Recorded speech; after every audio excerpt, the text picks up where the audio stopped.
I also know that serving as Deputy President, I may have fallen short of expectations of my boss, His Excellency the President, my good friend. I ask for your forgiveness.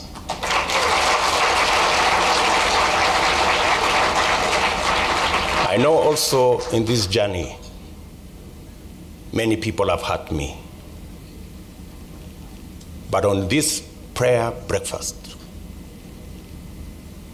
I forgive everybody. I forgive everybody.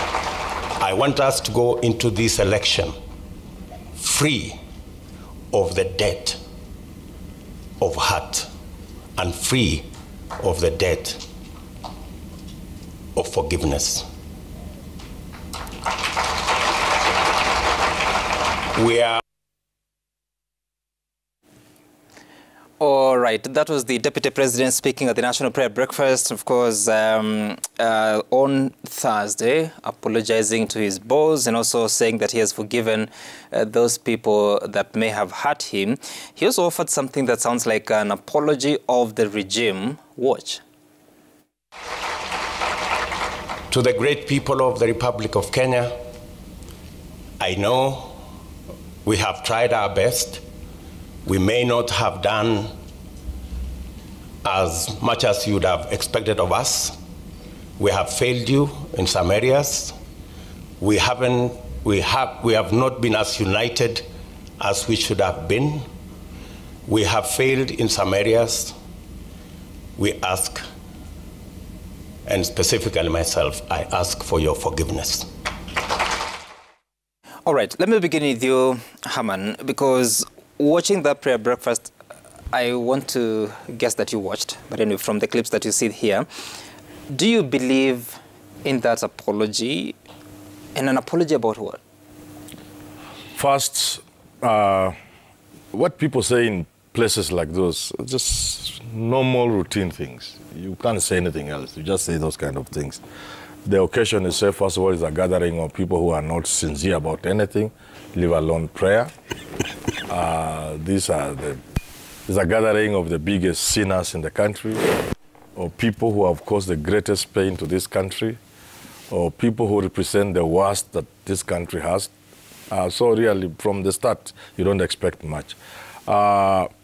And in terms of the apology... Is it even fair to say that these are the biggest sinners? Of course. That's judgmental. But you know it is true. You know it is true.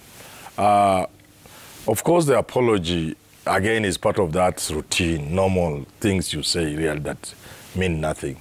Let me compare. To understand what I mean, about 1990, 91, I don't know what time, just before Moi left, I think you may not have been there. These guys were Kalibu. But Moi left in 2002. I was there. Oh, you are there. Okay, fine. If you are there, and you are able to hear. Moi said something. If there's somebody I have wronged, I see. I felt it. I felt Moi.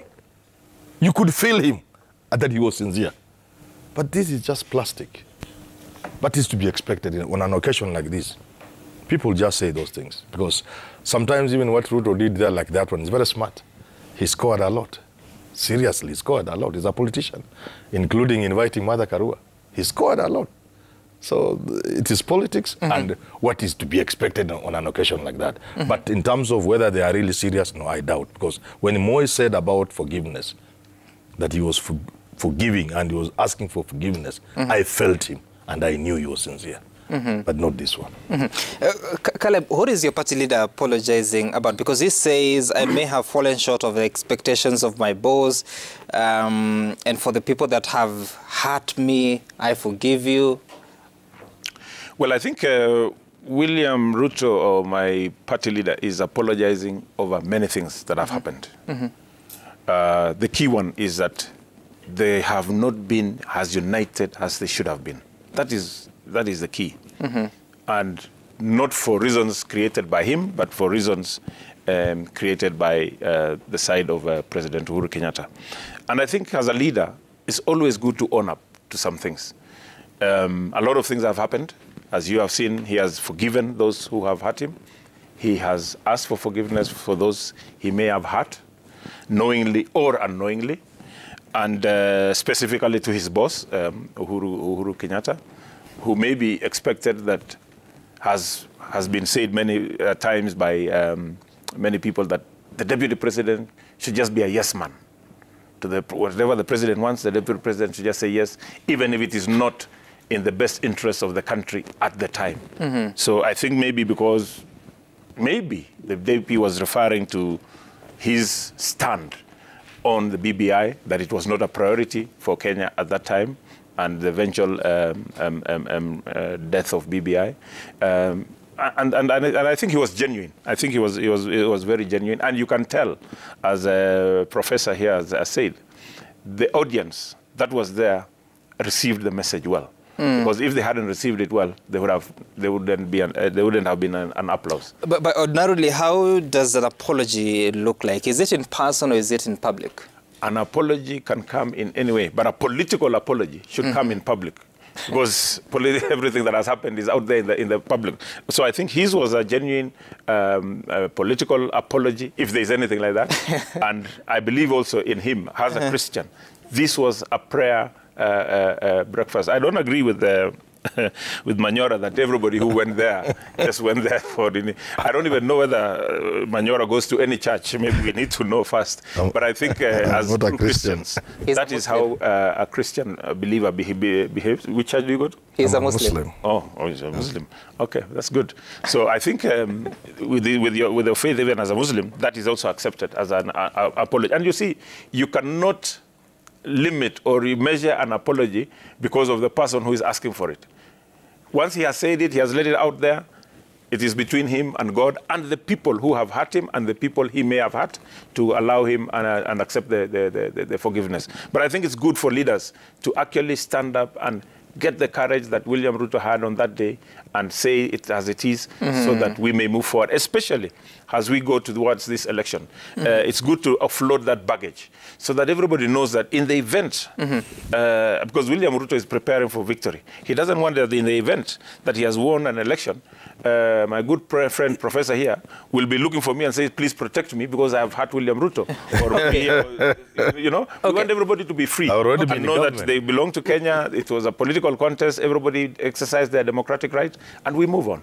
All right, I have to say here that it caught my eye, the movement of his hand as he spoke. We'll shortly be looking at that. But first, let's listen to what Martha Karua said and Uhuru Kenyatta at that event. We pray, especially for us leaders, even as we compete with ideas, not insults. That we lessen the tension in the nation by the way we treat one another. None of us is perfect. We pray for God's grace and strength so that we can be able to lead the nation to value-driven campaigns, value-driven leadership. That even as we engage in the upcoming contest this year or later this year, we know that the task of building a nation is a task that is passed from a generation to a generation. Generation and generations of leaders are therefore called upon to pass that baton unbroken, and I intend to do just that. Right, Honorable Mbui, I don't know that you were at that event, and what did you make of course, being the final or the last prayer breakfast before the election, and people speaking about coming together, apology, forgiveness, looking ahead into a peaceful campaign.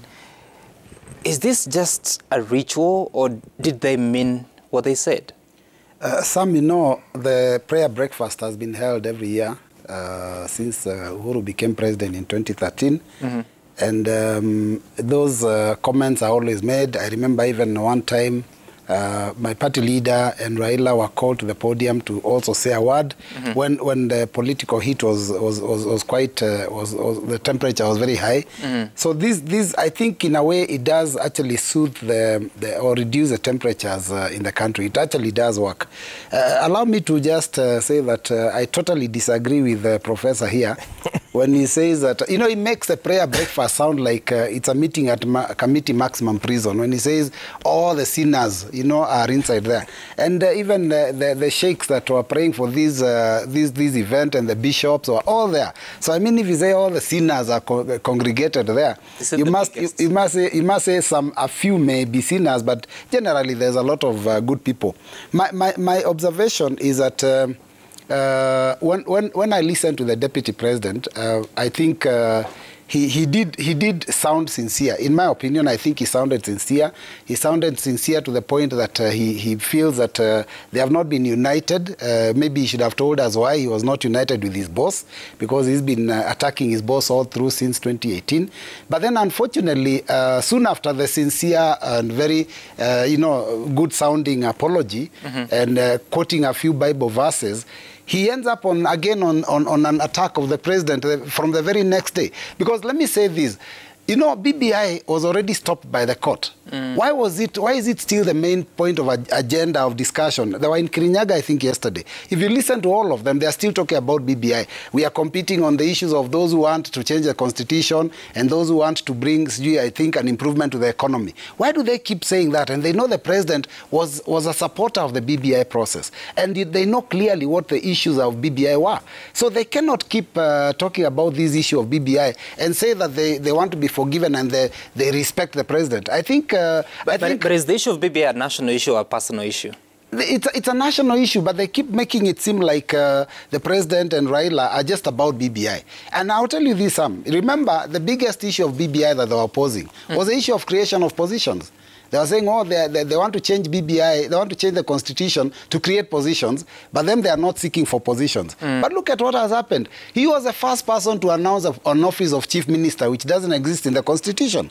Because he realizes, they all realize, and all of us realize, the more the positions of power, the more you can attract very strong candidates to support your cause. So clearly, I think this double speak has to stop. I think people must be, when you say something, let us see it also from your actions, not just what you tell us. In fact, we are more interested in what you do. So I think for me, the apology sounded genuine, but their actions are clearly, they speak the opposite of what they said. Okay. Haman, I don't know that you study body language. Help me do this. And you're looking at this image of William Ruto as he spoke while there, and you will see at some point the hand starting to shake. Maybe we can listen to that. Aspiration of your heart, God will give you. All right, that's not the clip I'm looking for. So as soon as we get it, I will be in a position to bring it to you. When the Deputy President is apologizing to Uhuru Kenyatta, that brings that out clearly. Okay. Maybe. So you see, that's an issue of actions speak louder than words. Maybe as we look at that, yeah. Allow me just to add on what Robert has said. You see, first of all, by their words and actions immediately after the prayer, you can see they were not sincere. But just to touch on some of the things they are saying now, the contradictions that is going to eat the Caleb side, you say you don't want to create positions. That's your platform, platform of your campaign. And then you proceed to create the Prime Minister office, which was the most pronounced position in BBI. Okay? And the two other things that are most prominent in BBI, because BBI was about three things. Those positions, you have created them. The second thing was about devolution in terms of increasing resources. Now, Caleb and these people, Ruto, are now talking about increasing to 35%. Number two. These guys are, I think they have a problem, Number two, BBI was about what people are saying, unfair distribution of resources in terms of the most populous areas like those of Central. They were addressing that, perhaps through the constituencies and so on and so forth. The 1 man, 1 shilling, 1 vote. They are now saying they want to do that again. So what is it they were opposing about BBI? And this is obviously, Herman, we know why even if they took opposition against the BBI, we know the courts have pronounced themselves until the Supreme Court, and they have said the procedure was wrong. And so even if Kenya Kwanza or William Ruto was to oppose it for political reasons, the courts have said that legally that was the wrong process. What I'm saying is they are coming out badly. Okay. You see? Let's see that clip. I'm told that it's ready. We look at the hands, especially as he apologizes to the president. I also know that serving as deputy president, I may have fallen short of expectations of my boss, His Excellency the President, my good friend. I ask for your forgiveness.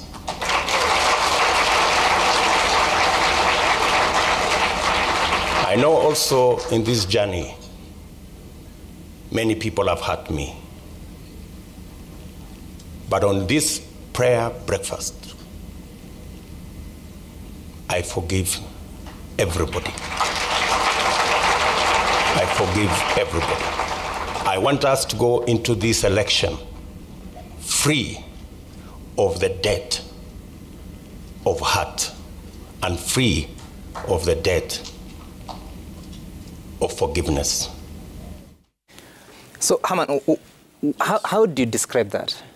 Yes, you could see some bit of trembling and something. And since this is a tough lion, you don't expect him to be shaking because of the audience. You know, sometimes when you are speaking to people, you can, fear, be the fear. Normal, it's normal, and you tremble or shake.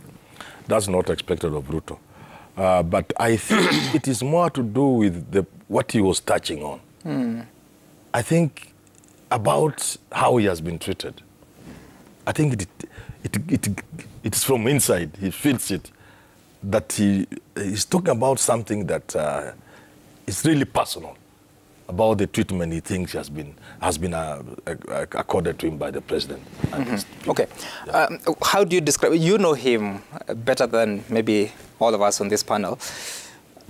What was that? Is it the depth of the moment? Is it what those words meant? Or was it political apology, as you just put it? Well, I think, as Professor has put it, that is William Ruto speaking from his heart. And when a person is speaking about the things he has gone through, especially from people who he believed are friends, people who they shared an ideology together, people who they ran a political campaign together, and then they turned against him. And the entire government machinery was turned against him. So I think he was speaking deep down from his heart. And maybe at the moment, he was also just replaying what he has gone through as a deputy president.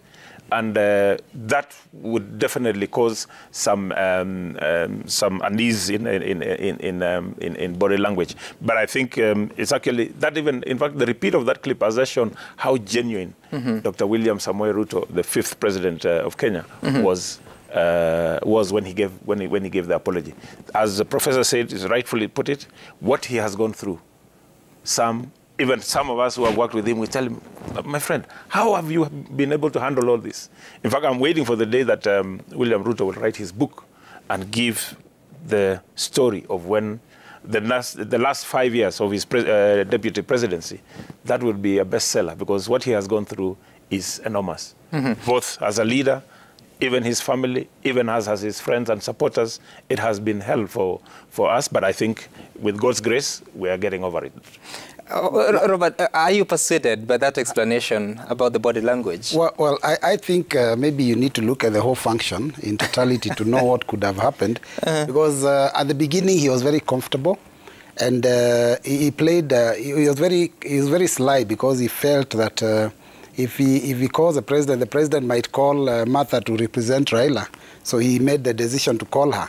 And I think the reception that Martha Karua received in that function must have even shocked him. And I think that's one of the reasons he was trembling, because I think, you know, how does a person who's just joined the bandwagon in the recent past be received with such an, you know, tremendous applause?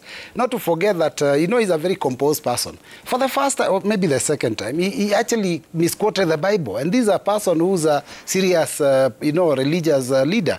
So I think, for me, I think he was in some kind of state of panic. For the sake of the ones that didn't watch, how did he misquote the Bible? There's a verse that he pointed out in the Bible, and he said what it says, but that was not the correct verse. He actually used the wrong verse for the wrong, you know. So there was, and I think Martha also beat him to that game, because as she says, she can't really quote, but she knows in the Bible there is something that says. So I think that for me, I think there was some kind of panic. But I will also not say that what they said is not true. I think there was also probably some deep felt, you know, you know, feeling, because you know, I find it very interesting when he calls the president my good friend. Every time he calls him my good friend, then tomorrow he sends his troops to go and attack his good friend. So I don't know, but I think for me it was some kind of panic. You see, I was hoping that because you claimed that he misquoted, I was hoping you'd give us the right one. I can't remember, but if you play it and we'll like Martha, you don't if you listen okay. I think he said Isaiah 1:18, and of course the actual reading should come from the book of Psalm